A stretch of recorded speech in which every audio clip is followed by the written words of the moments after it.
Bienvenidos a El Debate. El texto que analizamos hoy nos presenta la tecnología blockchain como, casi como la próxima gran revolución, ¿no? Al nivel de lo que fue Internet en sus inicios. Una promesa de un futuro descentralizado, transparente y más eficiente. Exacto. Y eso nos lleva directamente a la cuestión que vamos a explorar hoy. ¿Es realmente la tecnología blockchain un avance transformador con beneficios tangibles para la sociedad? ¿O, por el contrario, sus promesas son una exageración que esconde una complejidad y unos riesgos, inasumibles para el ciudadano de a pie? Mi postura va a ser que estamos efectivamente ante un cambio de paradigma, una tecnología con aplicaciones que van mucho más allá del dinero y que están redefiniendo conceptos como la confianza. Pues yo voy a defender la idea contraria. A ver, si bien la tecnología es ingeniosa desde un punto de vista técnico, sus casos de uso prácticos son, por ahora, muy limitados. Y lo que es más importante, como el propio material revela, introduce un nivel de riesgo y una hostilidad hacia el usuario que la hacen inviable e incluso peligrosa para una adopción masiva. A ver, yo lo veo de esta manera. El material describe blockchain no como una moda, sino como una evolución fundamental de cómo registramos valor. La define de una forma muy potente, dice matemáticas y consenso. Es un sistema donde miles de testigos, anónimos y distribuidos por todo el mundo, vigilan cada movimiento, haciendo que sea, prácticamente imposible alterarlo. Esta base de confianza matemática, que no depende de nadie, es lo que permite aplicaciones que resuelven problemas reales. Y el texto nos da ejemplos contundentes. No hablamos de teorías, hablamos de realidades. Menciona cómo Walmart utiliza blockchain para rastrear alimentos. Gracias a esto, pueden identificar el origen de un brote de salmonela en segundos, en lugar de semanas. El texto lo dice claro, esto literalmente salva vidas. O el MIT, que emite diplomas en la blockchain, haciéndolos imposibles de falsificar, verificables por cualquiera, para siempre. Se acabó el fraude de titulaciones. Y, de forma crucial, está el impacto directo en la gente.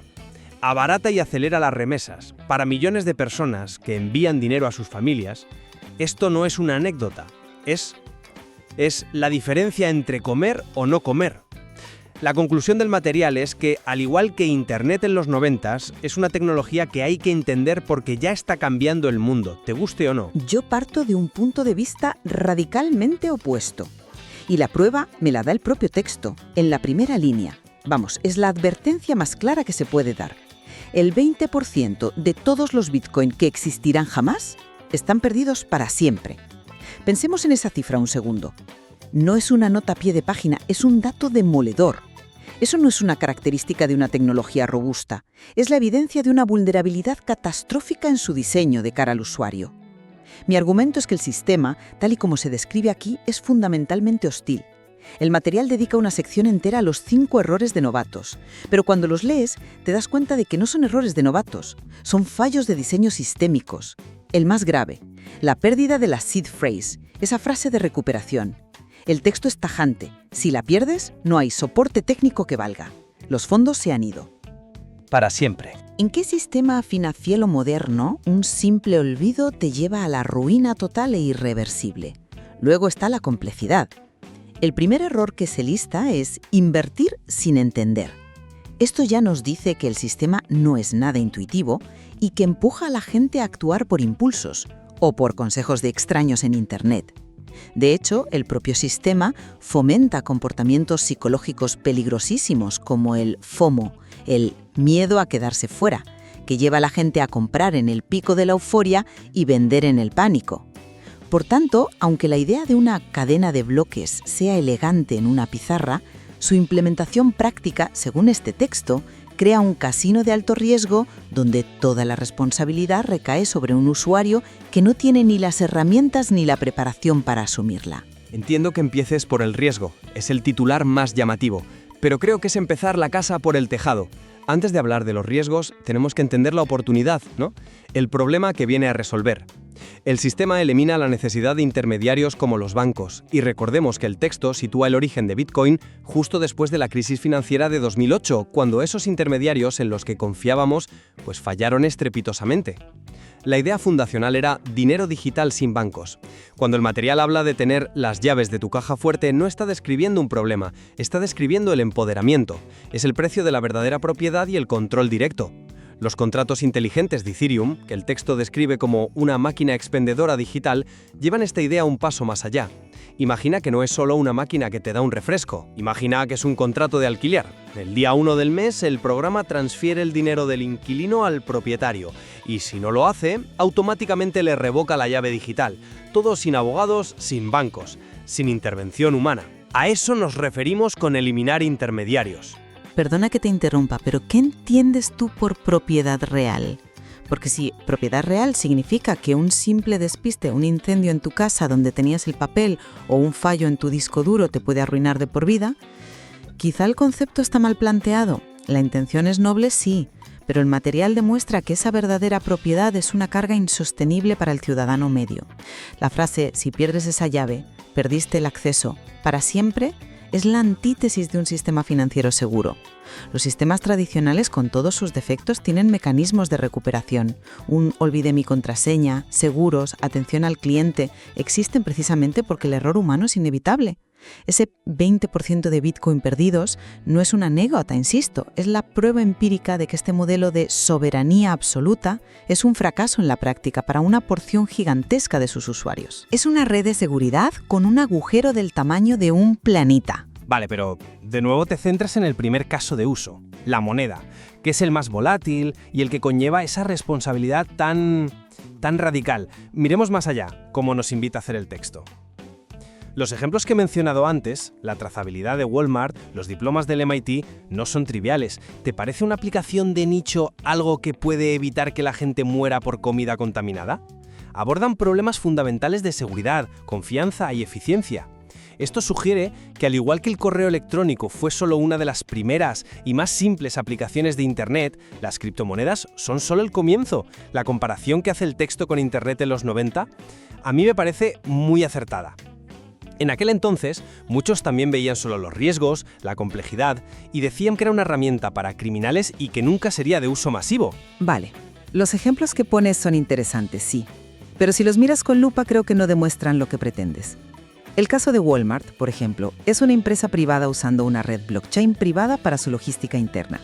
No tiene nada que ver con la descentralización para el público ni con el empoderamiento del individuo. Es una mejora de su base de datos, punto. ¿Dónde está ahí la revolución para el ciudadano de a pie? Los diplomas del MIT son una aplicación curiosa, sí, pero muy específica. No es un cambio de paradigma social. Y las votaciones en Estonia que se mencionan son un experimento muy limitado a un contexto digital muy particular. El texto no ofrece pruebas de una adopción masiva y transformadora, sino de aplicaciones aisladas, de nicho o corporativas. Mientras tanto, el uso principal para el público general, el que genera todo el ruido, sigue siendo la especulación con activos extremadamente volátiles, algo de lo que el propio texto nos advierte con el tema del FOMO. Pero es que incluso en ese terreno especulativo, el ideal fundacional era claro, y el texto lo recoge: dinero digital sin bancos, sin gobiernos controlando.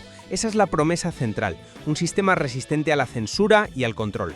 Si un gobierno decide congelar las cuentas de sus ciudadanos o un banco quiebra, con este sistema tus activos siguen siendo tuyos. Es un contrapoder. Incluso dentro de este ecosistema, el material menciona las stablecoins, que ofrecen un refugio frente a la volatilidad sin tener que volver al sistema tradicional. La arquitectura está pensada para ser una alternativa completa. Es un argumento muy potente en teoría, pero choca de frente con la realidad que describe el propio material. La ruta de entrada que se nos explica para cualquiera contradice directamente ese ideal de descentralización. Para empezar, ¿qué te dice el texto que necesitas? Un exchange centralizado como Binance o Coinbase. Y estas plataformas, según se nos explica, te exigen un registro completo con documento de identidad, selfie, datos básicos, todo por la ley contra el lavado de dinero. Entonces, ¿dónde queda la promesa? El usuario no escapa de la supervisión y de los intermediarios. Simplemente cambia un banco regulado por una plataforma de intercambio digital que actúa como un nuevo guardián centralizado y a menudo con menos garantías. La promesa de descentralización se rompe en el primer paso práctico que debe dar cualquiera. Entiendo el punto, pero creo que lo enmarcas de forma incorrecta. Esas plataformas no son el sistema en sí, son puentes. Son rampas de acceso desde el sistema antiguo, el financiero tradicional, al nuevo ecosistema descentralizado. Una vez que compras tus activos y los retiras a tu propia cartera personal, a esa de la que solo tú tienes las llaves, entonces las operaciones pueden ser de puro intercambio entre pares. Ahí sí se cumple la promesa original.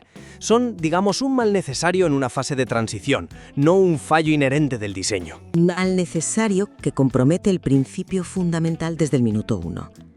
Si para liberarte del banco A, tienes que pasar obligatoriamente por la empresa B, que te pide los mismos datos, que puede congelar tus fondos y que además ha demostrado ser vulnerable a hackeos o quiebras, ¿dónde está la revolución? El material nos muestra que la descentralización es más una aspiración teórica que una realidad práctica para el que empieza. Y para ese principiante, la experiencia real es un cóctel terrible. Le exige una responsabilidad absoluta, como la de no perder jamás su seed phrase, mientras que al mismo tiempo le obliga a confiar en nuevos intermediarios. Es lo peor de ambos mundos. El riesgo total de ser tu propio banco y la falta de privacidad de estar en un sistema vigilado. Veo por qué llegas a esa conclusión, pero creo que te quedas en la foto del acceso y no en la del uso. La responsabilidad es la otra cara de la libertad. El texto no lo esconde. Advierte de los riesgos, sí, pero también muestra el potencial. Volvamos al ejemplo de las remesas, porque es demasiado importante. Para esos millones de personas que envían dinero a sus familias, reducir los costes de un 10% a menos de un 1% y los tiempos de días a minutos no es un caso de nicho. Es un cambio de vida, es un beneficio tangible, masivo y que solo es posible gracias a esta arquitectura. La tecnología resuelve un problema que el sistema tradicional no ha sido capaz o no ha querido solucionar en décadas. Ese es un punto fuerte, te lo concedo. El caso de las remesas es potente, ahí hay un beneficio claro, pero tenemos que sopesar ese beneficio frente al riesgo sistémico.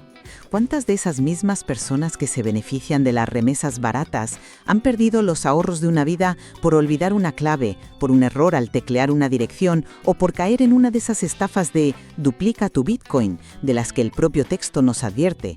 El material nos pinta el cuadro de una tecnología con algunos beneficios claros, pero rodeada de un campo de minas para el usuario no experto. Y la inmensa mayoría de la población no es experta en criptografía. Al final, todo esto nos lleva a una pregunta más filosófica, ¿no? La tecnología debe adaptarse a las personas, no esperar que las personas se adapten a la perfección que exige la tecnología.